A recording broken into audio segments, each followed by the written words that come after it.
Mayam Pumnamakpu, Bumishor Shaikomna Taram Nokjari. Movie Story Manipurina, Nasimuk Puzargba video CD, movie explained to Buggy video din etc. Nasi Puzargba video CD, Handakta release Tokiba, Stree 2 Harba horror comedy movie Asigi, trailer breakdown to Zabari.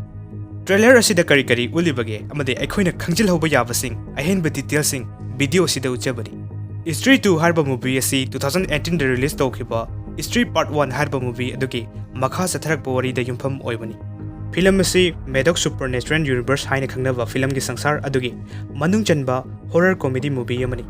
Universe asida Stree Part 1 Ruhi Bedia aduga handakta release tawkraba Munjia harba film sing asiga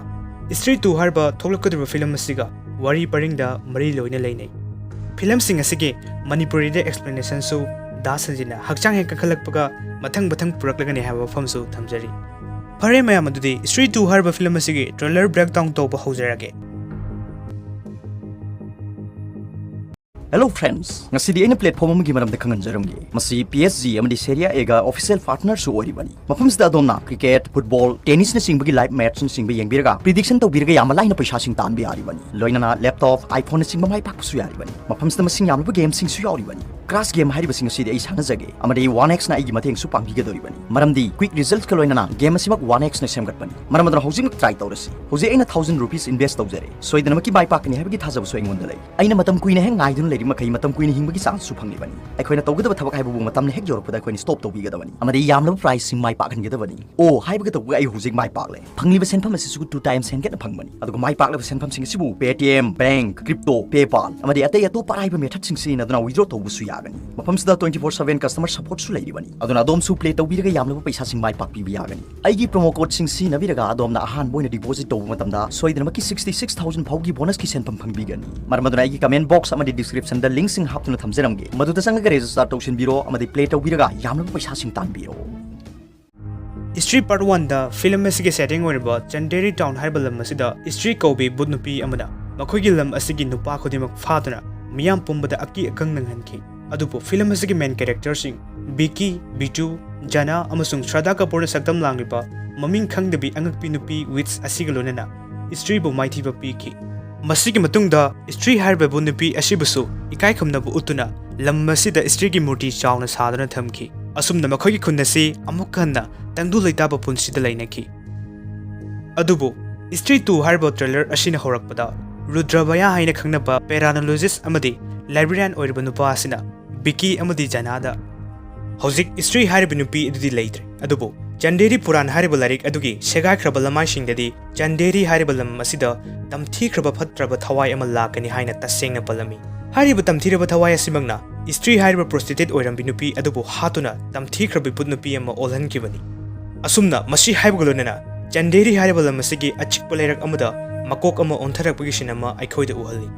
masida laishabi amana makok asi khungkatuna yengmada tamthiraba bud hingchaba amagi akiba sakpham uhalaki masigolonana bud hingchaba sina laishabi nupi si fadana pukraka portal lam hangdoktuna hingchaba sigi sangsar amada fadana pukibagi mami amasu uhalli asumna makok yaudba bud hingchaba sigi maming si sarkate bud kawi haibasi aikhoida khanghalli asumna Vicky Bitu amasung Jana makhoina Vicky na ngaujaba mamangi matamda makhoida mateng pangkhibi Shraddha sakdam langibi jadu haibi angakpi nupi adudagi mateng ni nabagidamag nupi asige khongul leinaba wafam hainarami adubo angakpa mongda nupi si Stree gi murti chawna khillaga thamleba mafam adudagi ikhang khanguduna thoglaki asumna film asida character sing asigi nongning ba dialogue kaya yahunduna ayengba singda pungning chingchinlan bhaibado oigidawri Vicky na Chanderi hariba makhogi lam asi amukka na awaba tare sarkate haina khangnaba bud hingchaba amana nupi le shabi singbo fa phaduna pukre haina pau tamlami masiga lonana yumgi wal fawa phaklaga nupi sing adu fa khibagi sin amada khullasigi mi pumba angakpa akibana thanbagi mami amsu ikoida uhalli masina takpadi hingchabasi asuki matik sakti lei haibani mathangsida yamna nongning ba dialogue amada Vicky na hingchabasi wangchawbagi fibamasi Amitabh Bachchan gi mathakta Amir Khan na lepugumbani aidi hingchabadagi khwang phawba yoroi haina warli duna khanghalli hairibi hingchabasina Chanderi da leiriba nupa singbusu maya tawsinduna mahakki phattaba thabak sing tawbada mateng panghalli Rudrabaya na hingchabasi follower yamna tanba Instagram influencer gumbani haina su hairi Shraddha Kapoor na haribi hingchabasi Mahapuja hariba makhogi lam adugi achouba kumhai aduna loidringaida maithiba pihaugadabani natrabadi khunasi sathina awaba tagani haina su khanghalli asumna bud hingchaba du thengnanabagi damakta bikina ningthaugi lanmigi fijon setona thorakni mamang su bikina Stree ga thengnanabagi damakta board gi fijon set kibani ai saga ba theory da haire hingchaba si ningthaugi kan thoraba lanmi amana soidna manga kaktuna hat ki boiramgani maramsna hingchaba du thengnanabagi damakta maga lanmi gi fijon selibani asumna makoina hingchaba adugi angakpa sangsar aduda changshilakpagi sin asizu aikhoidu uhalli aduga yamna atenba sin amada biki da kanakuma thawai amagi sakti amana masada sangshin kibasu ui masi Stree gi thawai oirambasu yai Shradana mamangda Stree gi sakti leiraba mayage sambindi kakthatuna lahukibadu mafamsida hingchabasi thengnenabagi damakta puthorakpusu ui aduga maming leiraba south heroine tamana su film asida jagoi sabi oina yawbagi sin amasu ulai asumna mahakna makhoigi lam adugi kumhai amada jagoi sarangai matamda mangonda subut hingchaba sina attack tawbagi mami shu holli masigi matungda soidana mafam aduda leiramba jagoi yenglam nupa khodimak adubo hingchaba aduna maya tawshin ke boirangani sin amadana biki amadi Shradana Stree gi murti khilliba mafam masigi mamangda akan mamongda but hingchaba siga fight tawnabagi sin amasu holli makoina hingchabagi mafam asida sangsilakba matamda hingchaba sina fakiba nupi singbo phajillaga maya tawshinduna angakpa mongda thamnabasu thengnari aduga yamna ngaglibadi Shraddha asisu Stree gi shakti chenduna biki gi khudom bi chikbagi atenba sin amasu ulli masina su ayeng basingda mahaki character asida angakpa mati fawhalli mahaki oba character asina sakti lerba but sing asidage karigumba khara pambagi mamish uri mahaki oba character asigi maramda karishu utuna karishu khanganduna makase angakpa character ama haibado ohelli masimagna makhata ba film da mahaki oba wari shodra lakhibasu yai asumna biki na hingchaba sibu maithiba pi bangam nabagi damakta mamangda yamna kinakhibi Stree harbe bud nupi adudagi mateng ni nabagi damakta wafam haudorakhi adubo hingchaba aduna maya tawshinkraba nupa sing aduna Stree da chanderi haribal amasibu ngak shenbiyo haina wall da iribasing adu muthatpagi mamishu uri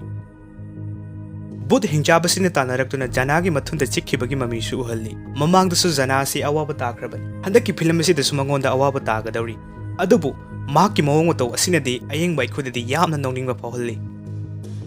film asida beria harba film adugi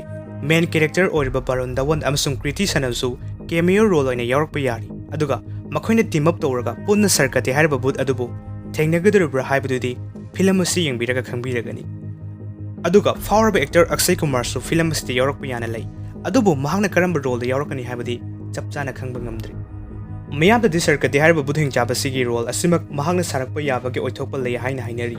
adubu aigi wakhalonadi sarkati harba hingchaba adubu hatkiba ningthaugi lanmi adu mahakna sarakpa yai haina thajai film asi lagliba 15 August soidana release tawduna aikhoina yengba fanglagani matam aduda kamdongna makoina sarkati harba bud asibu maithiba pibagi habadu khangba ngamlagani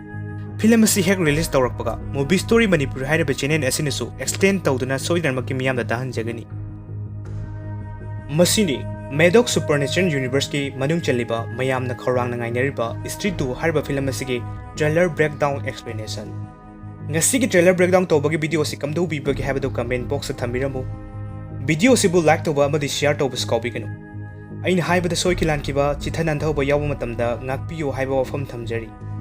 masigi lonana Indian movie amasung international movie singi Manipuri de explanation tabi nabagi damakta movie story Manipuri harba channel nasibu subscribe tawbidriba viewersingna subscribe tawshinbi ngasi gi de matang sidlo chinjarage Bhumishwar Shaikomna amukka na kurumjari